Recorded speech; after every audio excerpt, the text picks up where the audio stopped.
जय हिंद दोस्तों। आज हम लोग देखेंगे हाइड्रोजन का परमाणु स्पेक्ट्रम। आखिर हाइड्रोजन का परमाणु स्पेक्ट्रम होता क्या है। जब हाइड्रोजन गैस में विद्युत विसर्जन प्रवाहित किया जाता है, क्या किया जाता है? विद्युत विसर्जन।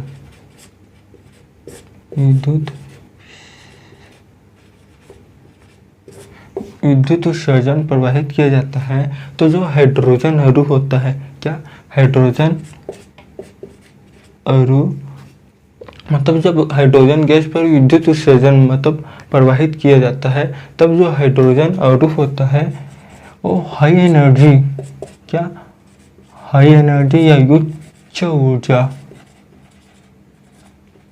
हाई एनर्जी परमाणु में क्या होती है? अलग हो जाती है। हाई एनर्जी परमाणु में अलग हो जाती है और अलग होने के बाद विद्युत चुंबकीय विकिरण उत्पन्न करती, मतलब उत्सर्जित करती है। क्या? विद्युत चुंबकीय विकिरण।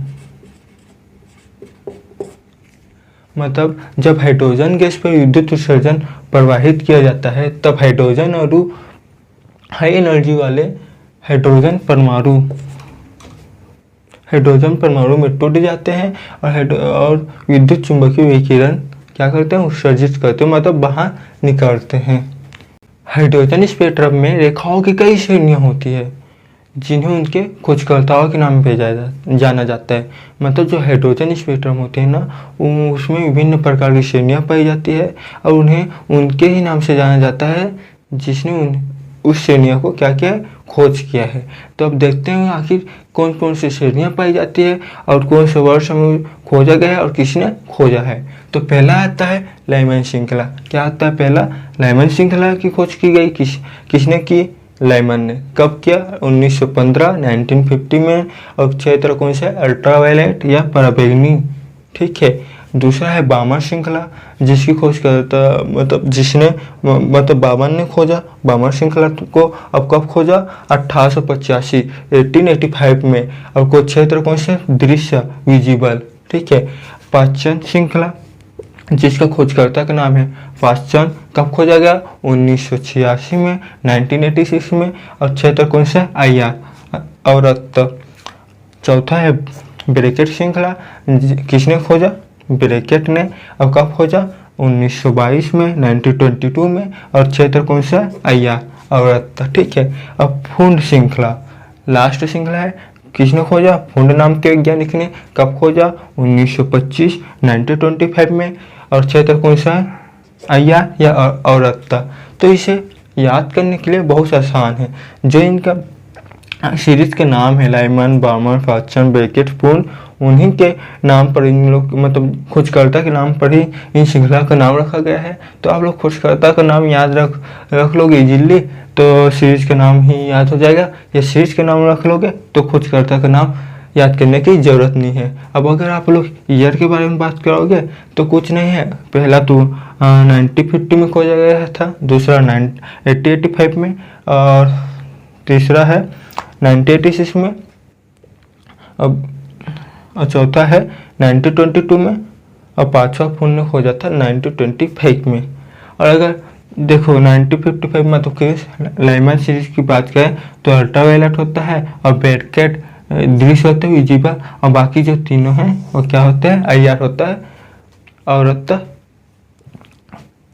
श्रृंखला में। ठीक है। तो इस प्रकार से आप लोग याद कर सकते हो। अब बामन नाम के वैज्ञानिक आते हैं। बामन नाम के वैज्ञानिक ने 1885 में प्रयोग के आधार पर बताया कि, ठीक है, प्रयोग के आधार पर बताया यदि स्पेक्ट्रम रेखाओं की तरंग संख्या को किससे न्यू बार से व्यक्त किया जाता है, तो जो हाइड्रोजन इस स्पेक्ट्रम के जो दृश्य क्षेत्र है उसको निम्न सूत्र द्वारा क्या क्या दर्शाया जा सकता है।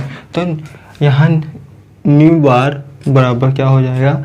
1,09,670 इक्वल 1/2 स्क्वायर माइनस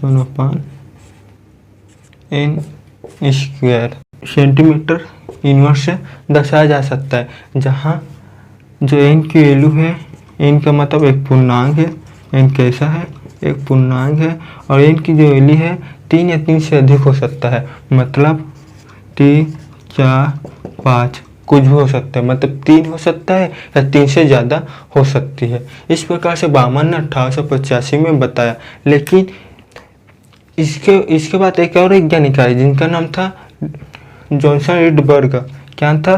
रीडबर्ग नाम के वैज्ञानिक आया। रीडबर्ग के वैज्ञानिक आया जो क्या था, स्वीडन के स्पेक्ट्रम वैज्ञानिक था। रीडबर्ग स्वीडन के स्पेक्ट्रम वैज्ञानिक था। इन्होंने बताया कि इन्होंने अपना एक मतलब फार्मूला दिया, ठीक है। इसको बामर फार्मूला कहते हैं। जिस बामर ने जो सूत्र दिया, ये इन्हीं बराबर 1,09,670 1/2² - 1/n² सेंटीमीटर इनवर्स है। इसे बामर क्या कहते हैं? फार्मूला या बामर सूत्र भी कहते हैं, ठीक है। मगर रीडबर्ग ने एक अपना ही अलग सूत्र दिया जिसका मान इन्हीं बराबर 1,09,670 × 1/n² - 1/n², ठीक है। इस सूत्र से हम जितने भी हाइड्रोजन की स्पेक्ट्रम श्रृंखलाएं उन सबको व्यक्त कर सकते थे, ठीक है। जहां जो N2 है वो बड़ा है N1 से, जो N2 है वो N1 से बड़ा है, और जो N1 का मान है वो तो स्थिर रहता है, मतलब जो N1 का मान रहेगा वो स्थिर रहेगा, बदलेगा नहीं। लेकिन जो N2 का मान है, किसका? N2 का मान है वो परिवर्तित रहता है। कैसे होता है? परिवर्तित रहता है, मतलब जो N2 का मान है वो बदल सकता है और N1 का मान बदल नहीं सकता। तो इस प्रकार से रीडबर्ग ने अपना एक अलग ही सूत्र दिया। अब इसके अनुसार जॉन्स रीडबर्ग ने अपना अलग ही सूत्र दिया जिसका मान था न्यू बार इक्वल 1,09,670 1/n² - 1/n² से सेंटीमीटर इनवर्स है, ठीक है। जहाँ N2 बड़ा है N1 से, N2 का मान बड़ा होगा N1 से, मगर N1 क्या होगा? स्थिर रहेगा N1 का मान, और N2 का मान क्या होगा? परिवर्तित रहेगा, मतलब बदलता रहेगा। तो इसके अनुसार अगर हम देखें, लेमन के लिए देखें तो लेमन के लिए N1 का मान 1 होगा और N2 का मान क्या होगा? 2, 3, 4 इत्यादि, ठीक है।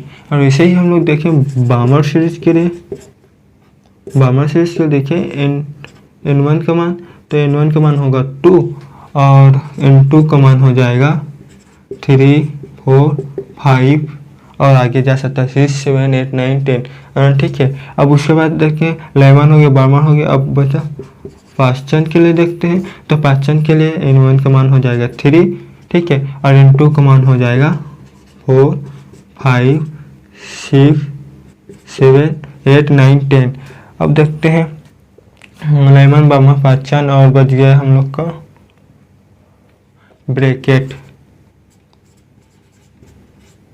ब्रैकेट के लिए N1 का मान हो जाएगा 4 और N2 का मान हो जाएगा 5, 6, 7, 8, 9, 10। और फुन के लिए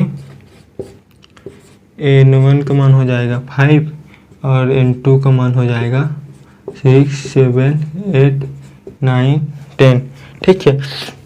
इस प्रकार से रीडबर्ग ने जो सूत्र दिया V बार बराबर 1,09,670 1/n² - 1/n² सेंटीमीटर इनवर्स। इस फार्मूला से हम लोग जितने भी हाइड्रोजन परमाणु सीरीज था उन सबको हम लोग मान निकाल सकते हैं। जैसे लेमन 1 के लिए लेमन, बामर, पाश्चन, ब्रैकेट और फून के लिए हम लोग निकाल लिए। लेकिन जो बामर ने 1885 में अपना सूत्र दिया था जिसे बामर फार्मूला या बामर सूत्र कहते हैं, उसके सूत्र से सिर्फ हम लोग दृश्य क्षेत्र यानी बामर सीरीज का ही हम लोग क्या मान ज्ञात कर सकते थे। उनका सूत्र था कुछ इस प्रकार था, न्यू बार इक्वल 1,09,670 1/2² - 1/n² सेंटीमीटर इनवर्स। लेकिन रीडबर्ग के जो फार्मूला दिया गया उसके अनुसार हम लोग जितने भी सीरीज था उन सब का मान निकाल सकते हैं। इस प्रकार से हमारा हाइड्रोजन का परमाणु स्पेक्ट्रम कंप्लीट होता है। आई होप ये वीडियो आप लोग के लिए यूजफुल होगी।